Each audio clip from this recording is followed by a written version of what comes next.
उत्तराखंड मेरी और आपकी थाती और माटी, जहाँ 33 कोटि देवी देवताओं ने स्थान लिया।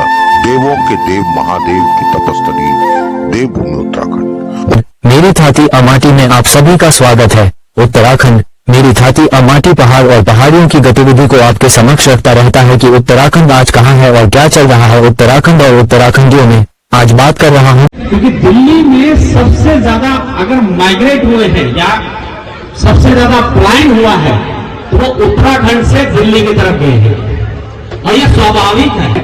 अगर रोजगार नहीं होगा तो हम अपने पहाड़ छोड़ेंगे। तो इसी की बात रखने के लिए मैं यहाँ पे आया हूँ। हिमाचल के 43% भूमि पे 5वीं अनुसूची लागू है और हिमाचल के बाकी एरिया में सेक्शन 118 कानून लगा हुआ है, लेकिन उत्तराखंड के लोग के पास कोई कानून नहीं है। हम लोग भारत में बिल्कुल जनरल साधारण की तरह रहते हैं और इसको आप एक मोटा परिभाषा से ऐसे समझिए कि लद्दाख में कोई बाहर का व्यक्ति जमीन नहीं खरीद सकता, कश्मीर में कोई बाहर का व्यक्ति जमीन नहीं खरीद सकता, हिमाचल में कोई बाहर का व्यक्ति जमीन नहीं खरीद सकता और नॉर्थ ईस्ट के 7 स्टेट उसके अंदर बाहर का व्यक्ति जमीन नहीं खरीद सकता। तो मुझे ये बताइए कि सिर्फ एक ही राज्य है जहां पे बाहर के लोग आके जमीन खरीद सकते हैं, उत्तराखंड। वो क्यों है? इसलिए है कि 11 पहाड़ी राज्यों को जो कानून मिला हुआ है उसमें से 10 पहाड़ी राज्यों को जो कानून मिला हुआ है, उत्तराखंड को वो कानून नहीं मिला हुआ है और 1972 तक जो कानून उत्तराखंड के पहाड़ में थे वो कानून हटा दिए गए हैं। संस्कृति का संरक्षण आपको तब होगा जब आप लोग लिस्टेड होंगे, भारत सरकार के संविधान के डॉक्यूमेंट के अंदर आप लोग लिस्टेड होंगे। हम लोग नहीं है, हम सामान्य कैटेगरी में है। इसीलिए तो आप देखिए हमारा बच्चा थोड़ा बड़ा होता है तो हम उसको श्रीनगर पढ़ने के लिए भेजते हैं, नौकरी के लायक होता है तो हम उसको दिल्ली देहरादून भेज देते हैं। तो मुझे बताइए ये पहाड़ तो खाली होता हुआ चला जाएगा। इसीलिए इसका एक ही समाधान है कि जो 5वीं अनुसूची उत्तराखंड के पास थी, जो कानून 5th शेड्यूल का उत्तराखंड के पास था, वो हमें वापस दीजिए। अब आप ये समझिए 5th शेड्यूल है क्या?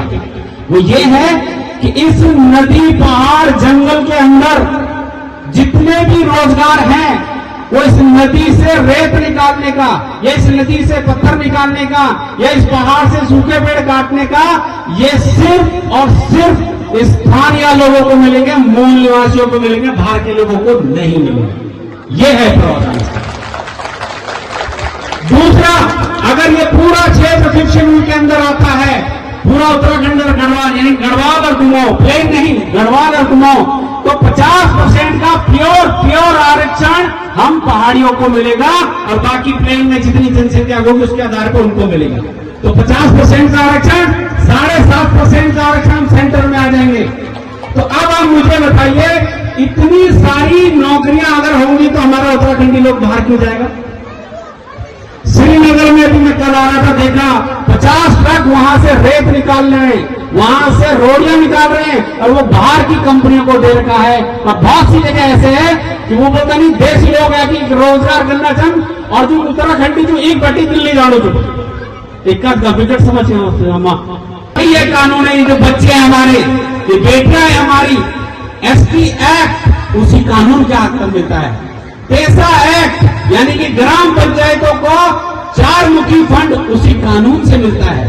तो मुझे बताइए जब इतना रोजगार होगा, सबसे बड़ी बात आप सुनिए, अगर किसी का ट्राइब का सर्टिफिकेट बनाना तो दिल्ली से गांव आएगा और सबसे पहले क्या लेके आएगा? अपना आधार कार्ड यहां शिफ्ट कराएगा, परिवार रजिस्टर में नाम कराएगा और इतना बड़ा जनसंख्या उत्तराखंड की तरफ आ जाएगा।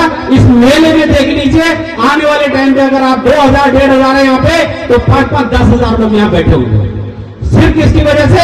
5th शेड्यूल से।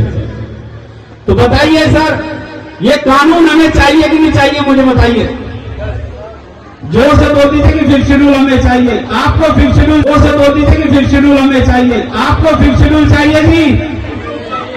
जोर से बोलिए तभी मैं यहां से जाऊंगा, नहीं तो नहीं जाऊंगा। 5th शेड्यूल का कानून चाहिए। बहुत बहुत धन्यवाद जी।